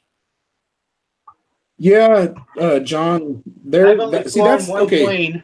This is the main thing that I would like to talk about, that I don't like about this RC community at all. There's too much hate spread between, say, the different parts of the hobby. Like, there's a lot of hate from like plane flyers to drone flyers, or ground RCers to drone flyers, or drone flyers to ground RCers, or say crawler people to basher people. There's too much hate out there, and brand loyalists that are too loyal to brands, and then they hate on other people because they don't have that brand. They're not driving their brand. It's stuff like that that is detrimental and being basically poison on the community. And it's that sort of stuff that we have to get rid of. If we allow that stuff to continue to thrive and grow in the community, that sort of stuff will slowly just tear apart the community like it's nothing. Oh, absolutely. Absolutely. I love it all. Boats. That's the thing. Like, if you're going to love the RC hobby, love it all. Yeah. Don't be a selectionist. Just if you're going to love something remote controlled, love everything remote controlled. Yeah. There's no reason not to. There really, truly is no reason not to. Steve, I will kind of get you on that. I don't hate Nitro. Nitro is just a pain in the butt. There's just too much stuff that you have to do to mess with Nitro. It's cool, don't get me wrong. It's just very, very annoying. I don't want a chainsaw weed whacker sound going when I'm playing with an RC car. I don't want that. When I used to battle my Emacs versus my friend's T-Max, man, I hated hearing his T-Max just. I hated that thing. I hated it. I'm going to throw a link up here for you guys. Give me 1 second here. Yeah, it's too loud. I'm going to throw a link up of my fifth scale Red Cat running in about, I think we got 6 inches of snow on the ground. Yeah, that's what's really good about Nitro. Don't get me wrong. Nitro has speed. You can get some pretty good speeds. And that's why back in the day, there was all those Nitro people that were all like, oh, man, Nitro is so much faster than electric. That's because all we had back in the day was small brushed motors. We didn't have brushless. We didn't have the ability to go faster. Now that we have brushless, we are smoking any sort of Nitro motor that they can come up with. There's not one Nitro motor out there that is capable of beating a brushless motor. It's physically impossible, pretty much. No, I will agree with that. Brushless is where it's at. It's literally it's where it's at. That's the honest truth. Brushless is where this like hobby of electric RCs are at. Yeah, exactly. There was no lipos either back in the day. The only things that we had was nickel cadmium and nickel metal hydride, the NiCad and the NIMH batteries. That and double A's. I hated the old school toy grade RCs that would require 8 to 16 double A batteries just to run it. And then you'd run it for 10 to 15 minutes and you'd have to pay another $25-$30 just for more batteries. Yeah. Those were the most horrible days ever. Okay, there's the link to my Red Cat. I don't know if anybody wants to check that out now or later, but you're definitely going to want to. That line that you just repeated, I love that line quite a bit. I know exactly what movie that is from, and I'm not going to repeat it because it requires a cuss word. But yes, I know exactly what you were talking about. And no, I am not. If that's what you were saying. No, I am not. I am 100% sober right now.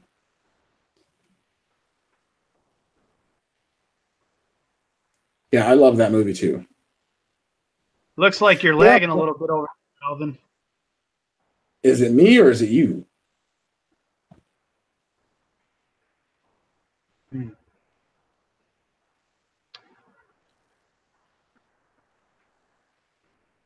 See, I'm just trying to catch up here in the chat here.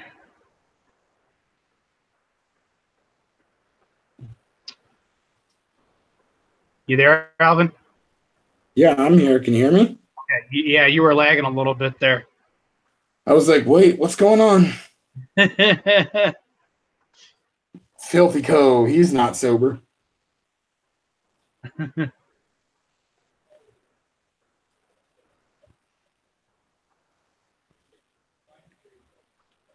So, yep. But yeah, the importance of keeping this hobby alive is very important just because the youth is what's going to help keep it alive. We got to keep getting the youth into it. Like you were saying with Jack and video games, we got to start getting more and more of the youth involved. That's why I definitely am trying to get like my nieces more involved into like flying the drones and stuff. They love when I fly the drones. They're always, can you fly your drone today? Can you fly your drone? Chris, so I just saw what you put in there. I'm beside myself with this whole situation. I hope we can get over this hump. Oh man, Crystal, that is not good at all. I am so sorry. No problem. If you have to go, no problem. I'm sorry. No problem. I'll message you after, Crystal. Take care. Go do what you got to do. I was trying so hard not to bring that up. It's like rubbing salt in the wound. That's another thing is, people taking advantage of people's kindness. That's another thing. There's people in this hobby that, you think are your friend. And one day they're just going to turn their back on you and basically try to spread lies about you and all this other crap. That stuff's not cool. That stuff's not cool at all. Like, especially to do it to people that brought you into their home, fed you, gave you a place to live. That shit is, I'm sorry I said the S word again. I'm sorry I said that. That stuff is whack, dude. Yeah. No, it definitely. I saw MD's video on the subject, and then I saw Neil's today. Oh wow. Yeah. Oh yeah. When I seen Neil's today, I got furious. It made me like mad and sad at the same time. Steve, it's something that we'll have to talk about off of thing. It revolves the drone network and everything. It's something we can't really bring up on the stream, but it's some pretty messed up stuff. that some people don't deserve. Yeah, definitely. Definitely. Well, yeah, that's true, Mike. Can't really bring people into it unless, they're allowed to be told or whatever. Yeah. So Oh, yeah, yeah. Bob, I'm the same way. I'll sharpen a spoon or a fork or even a spork. Heck, I'll go to Taco Bell, grab a spork. spork.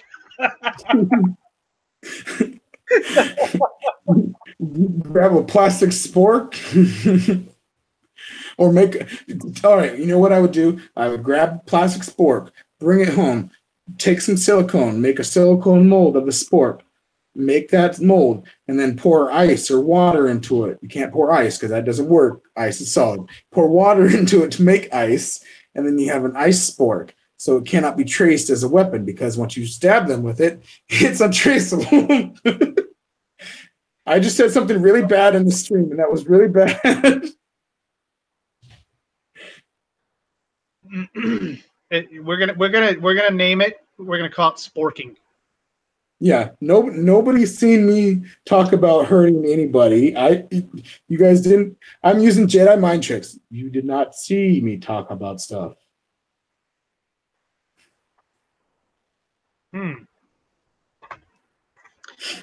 Let's just say it hits a nerve and leave it at Sporks that. are all over RC Voodoo. They have sporks everywhere. Hey, we could tape a spork on the top of one of our RC vehicles. Yeah, that sounds like a. I'll put a spork on that Simon and just fly through him. Yeah. Tape it to the bottom. Drone in the tower. Oh yeah, but yeah, shit like that is not cool, and it's stuff like that that is hurting the community. That's why this community definitely needs to, we need to stay together as a community, not fall apart. We need to lock together, stay together. There's no reason to fall apart. There's no reason to fight about, pointless stuff. I mean, this stuff is not pointless. I'm not saying this stuff is pointless. This is stuff this is BS, the stuff that we're referring to. But the other stuff that most people do get into arguments is just pointless mumbo jumbo. 27 megahertz.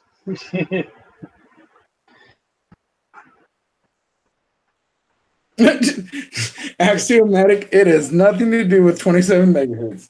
Speaking of 27 megahertz, I got 27 megahertz right here.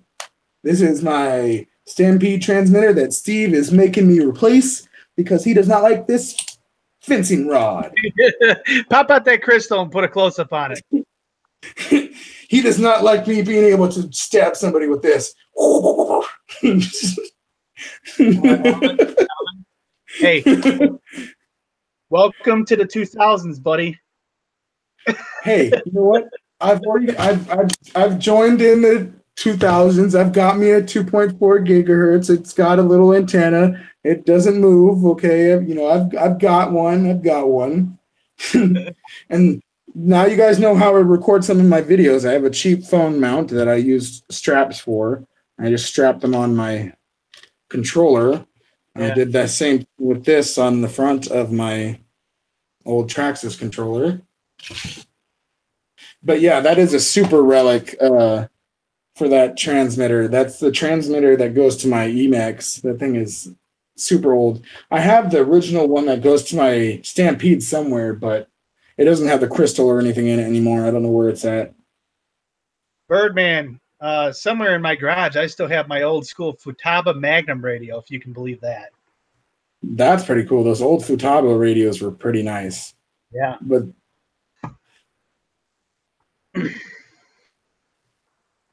that's from way back in the day. Yeah, Drum Knife. You actually got the newer size, or not size, you got the newer Traxxas transmitter that has like the little bump thing right here. That's the one that Steve is sending me in a few days. They actually have like a special mount that you can buy for that. It's like a little clip, but you can also just do this little camera mount that I have on here. Hold on, let me see if I can get a different one out. I think I have one that's not in anything. Yeah, is that the TQI, Alvin?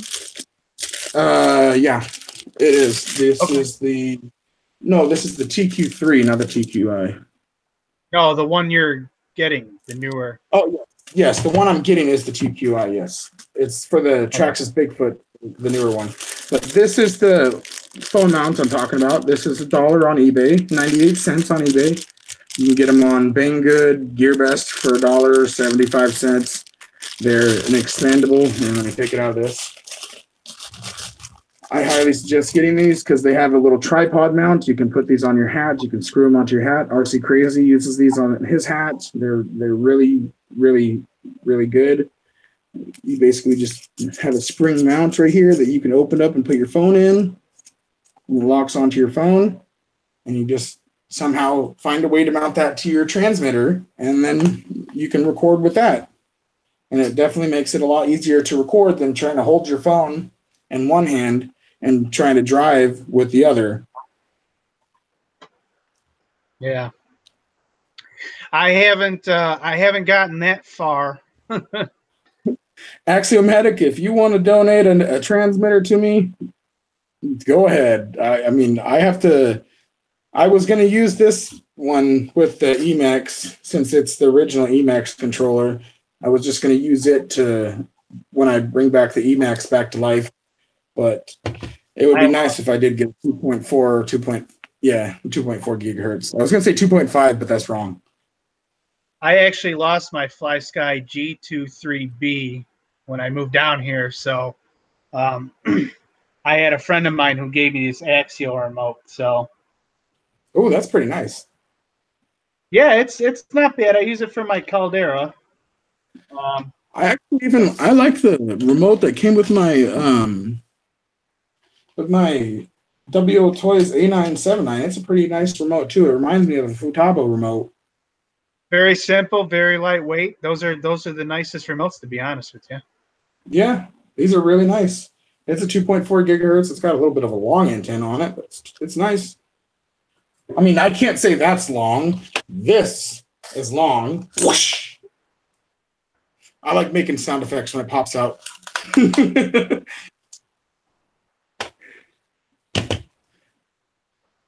Night Train, what's up, Mike? No phone usage while driving. I don't think it counts if you're driving an RC. Yeah, I was going to use that song Breaking the Law, but I was going to use the metal version I found. I found a metal version of Breaking the Law, but it's called Raking the Lawn. It's all raking the lawn, raking the lawn. It was really funny.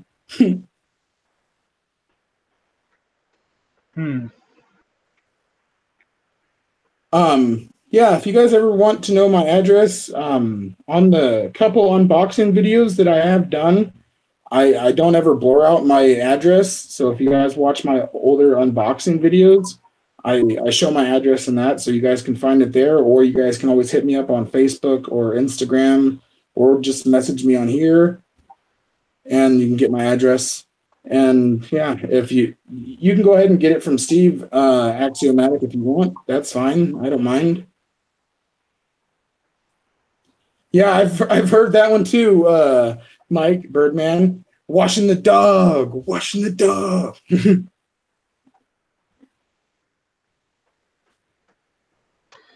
Chris, did you get them screws to that B2C yet?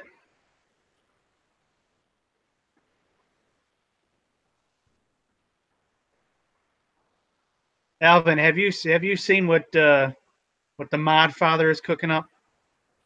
With the Mod Father? Who? Who's the Mod Father? It's Chris, MD. Oh, is that what you guys nicknamed him? No, he said he used that in his video. So you obviously didn't watch the video if you didn't catch my Mod Father reference. Well, I've been missing out on quite a few videos lately. I'm still trying to get caught up on everybody's videos. So there is quite a few videos that I've missed from not just Chris, but from everybody. Mike, don't get me started on Beavis and Butthead. And don't remind Chris. Don't remind Chris. What are we gonna do today, Beavis? Oh, don't get me started, because I can. Anyhow, let me get back on topic here. Chris is like, who's the father? Yeah, he's basically he took the well, here, let's pretend this is a B2C. He basically took all the insides, all the guts out, the board, the ESCs, the motors, the GPS, the compass, everything, and he put it onto a ZMR 250 frame. And I made the mistake of sitting down with my son and watching that video, and he lit up like a kid on Christmas when he saw MD's video. So now he wants me to do the same. And when I saw it, I was like, that would be really cool. And it put actual FPV on it and get rid of this guy. So I'm waiting to see the.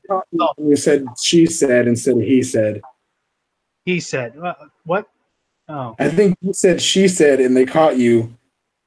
I don't know. Of he said. I've been up since 5:30. It's almost my bedtime, but I'm here for you guys. We're here for you. For you. Ray? He said Sid. Oh, that's where you were, washing the dog. Oh, so you weren't making a reference to the song. You were just actually washing the dog. Okay. It still worked perfectly with breaking the law. Washing the dog. Washing the dog.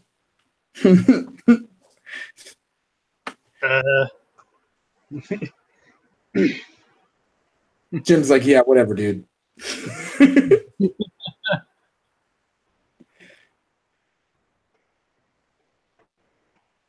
Hey, Beavis. What's a Bebe kid? I don't know what a Bebe kid is. Is that the people that go, hey, Bebe?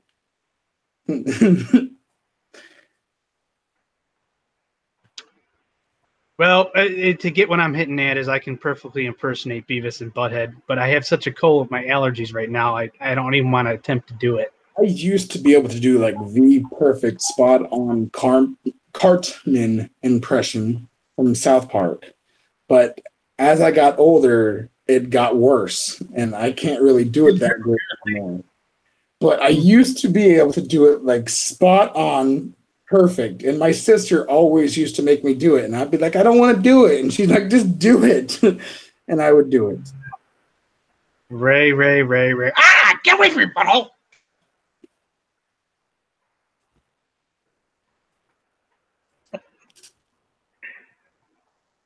Okay, I'm done. What's that mean, Drum Life? Errl, you are young then. Or does that mean, Errl, you are young then? I am super young. I'm 31. That's still young. I still got it. Out here in the concrete jungle. The Bebe kids. I'm going to watch that. I'm going to mark that down, actually. The Bebe kids. All right, I'll look that up. Thank you, Chris. I'll definitely look that up.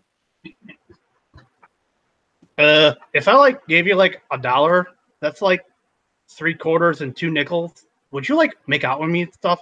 Because that would be cool.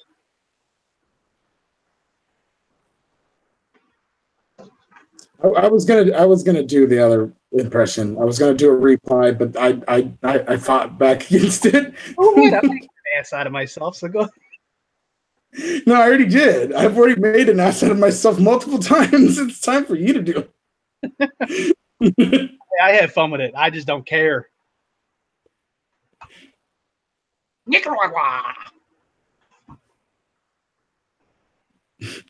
Oh, he's already passed away. That sucks. Damn. I will look up that Bebe kids though. Filthy Co, you're 28. Psych.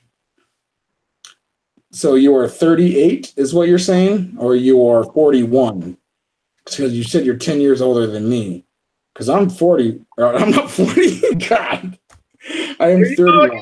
There you go again. It's this heat, man. Look, I'm glistening so bad. The heat is cooking my brain.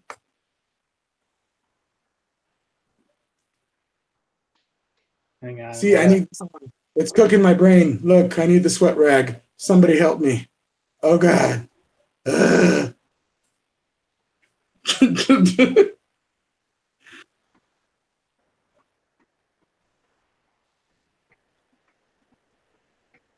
Cool. I'll definitely have to look that up.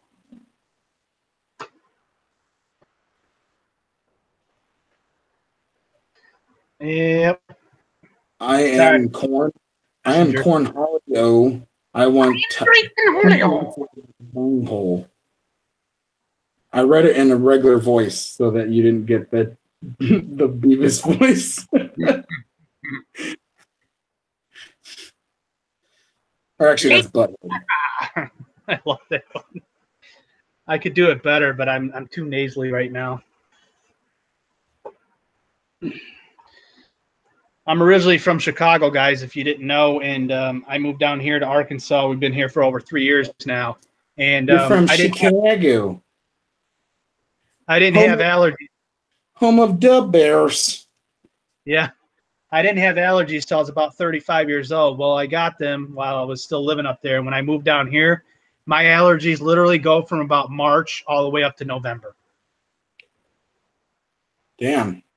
Yeah, I've got pretty bad allergies up here in California. It's pretty bad. I've had them for quite a while.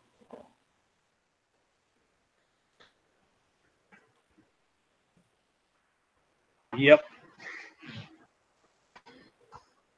So, yeah, I mean, we're basically open topic now, I would say. Wouldn't you say, Alvin? Yeah, anybody else got anything they would like to talk about? Because my brain is melting and I ain't got nothing to say. It's a sweltering up in here.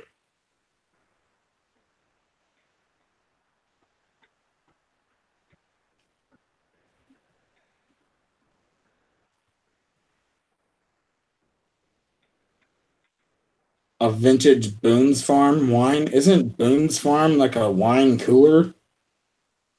No, I think that's just cheap wine, right? I thought Boone's Farm was like a wine cooler that a college girl used to drink.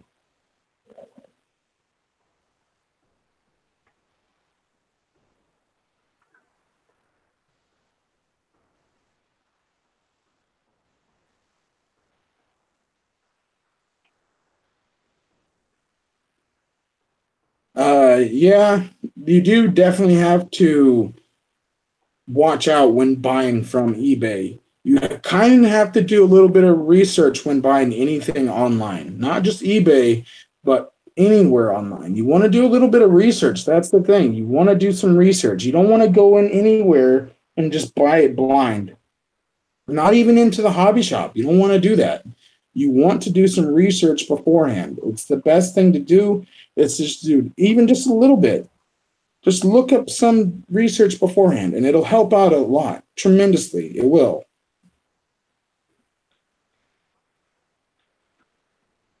I did an impression of Beavis earlier. Or was it But? I can't even remember. Damn it.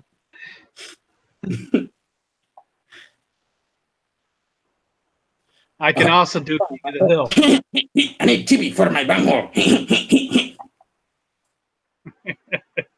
What the hell are you boys doing over there? Damn it, Bobby. You get your ass back here. Okay, you just nailed that one better than I can. Awesome.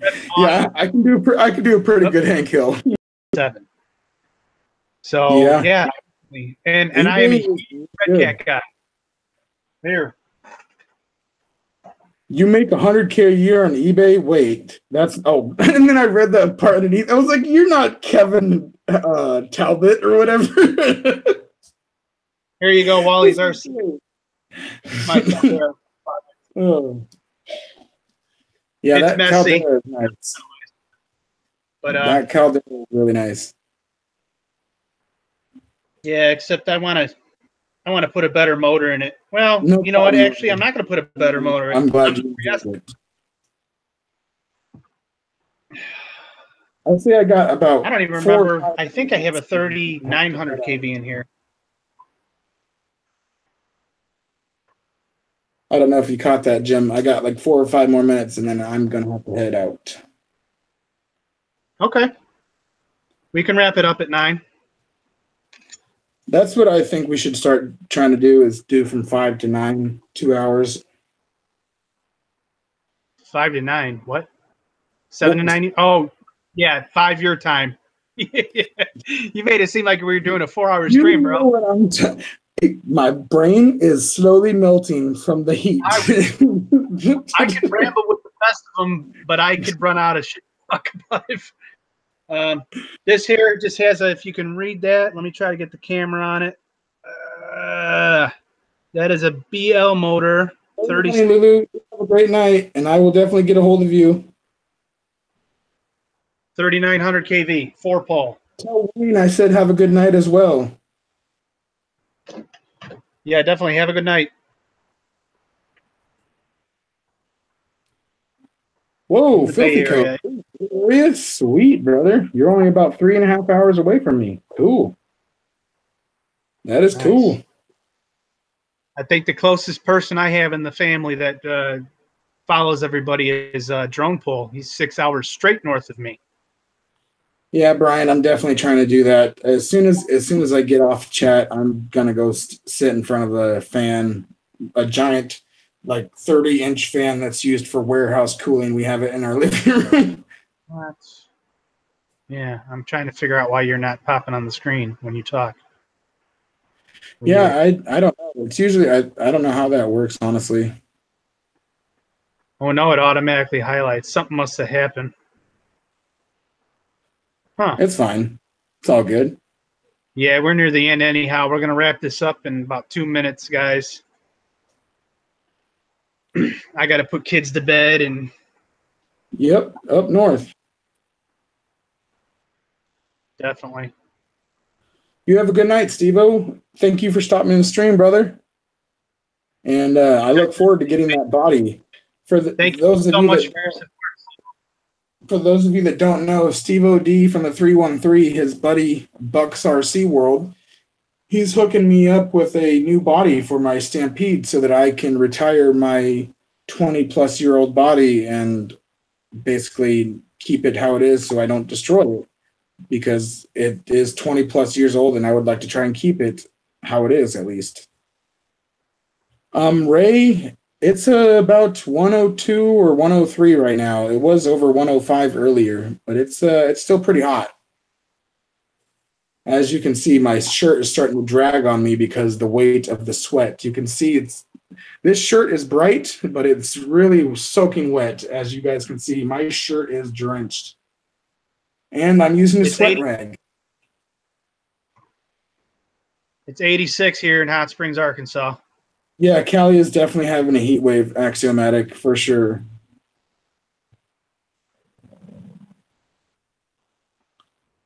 Yeah, you're getting the heat, just like we were. I will definitely email you that shipping info for sure. I'll do that before I go to bed. I'll do that after I get off the stream.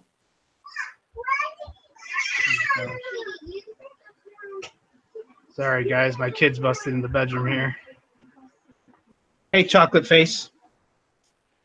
Say hi to everybody. Man, I wish there was 9 right here. That would be so nice. I need diaper wipes for her face or something. Yeah, I know. I really do need to sit in front of the fan.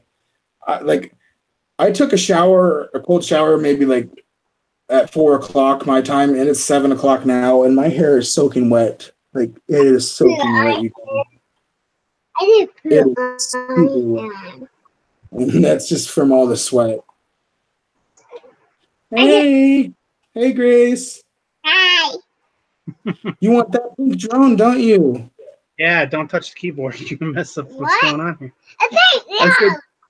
I said you want that pink drone, don't you? Yeah. Yeah. Yeah. You know, I think my niece would love a pink drone too. She really would. All right, go ahead. You know, your hair is just like my niece's. You guys are both Irish blood and you have really red hair. Yep. Yep.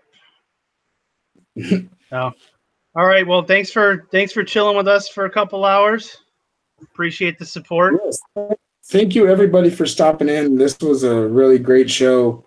You guys are freaking awesome for stopping in here and showing your support and watching along with us. We definitely appreciate every single one of you guys. And we definitely try to make every single show better if we can. And we definitely do look forward to having guests on this show. Like, I apologize for not being able to have Frank on today. We definitely do want to have more guests on this show. We just want to try and get our things, you know, in motion first a little bit more. We want to try to get our stuff, you know, worked out a little bit so that we can have our stuff really properly going. Definitely. And don't forget I got to look at my calendar here. I don't even know when it is. Let's see. For July 30th show, I will be in Florida. So Alvin's co-host will be your very own MD95 TSI. Yes, and speaking of, you guys need to check out our brother channels, our affiliated channels, which is MD95 TSI, the Drone Network.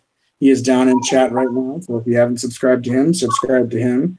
And there's Captain Cook, which is now renamed as just the Drone Network. You need to check him out. They have their stream shows on Thursday and Friday, the Drone Network and the Drone Network pre-show, or the pre-show show, I should say. They call it the show. And that's at 7 o'clock Eastern Standard Time every Thursday and Friday. And then MD95 TSI's wife, Crystal, she has her Crystal's Crazy Corner, which is Wacky Wednesdays. Every Wednesday, is it at 8 p.m. or is it at 7 p.m.? I cannot remember that one, but it's Eastern Standard Time as well. And yeah, don't forget to check out Val's Life as well. She does her Suddenly Sunday on Sundays at 8 p.m. Eastern Standard Time, if I remember correctly. And Roger over at the work, he does his shows at, I think it's 8 p.m. Eastern Standard Time as well. And yeah. Don't forget our brothers to the north of us, Canadian Drone Network. Yep. That's who I was just talking about. And don't forget to check out me and Sinister RC Dad as well. Check out our other channels, Errl RC and Sinister RC Dad, for our main channels if you're interested in checking out our main content. So thank you very much for watching the show, you guys. We love you. You guys rock. All right. You guys take care. Have a beautiful night and keep that RC hobby going. And we are out. Ciao.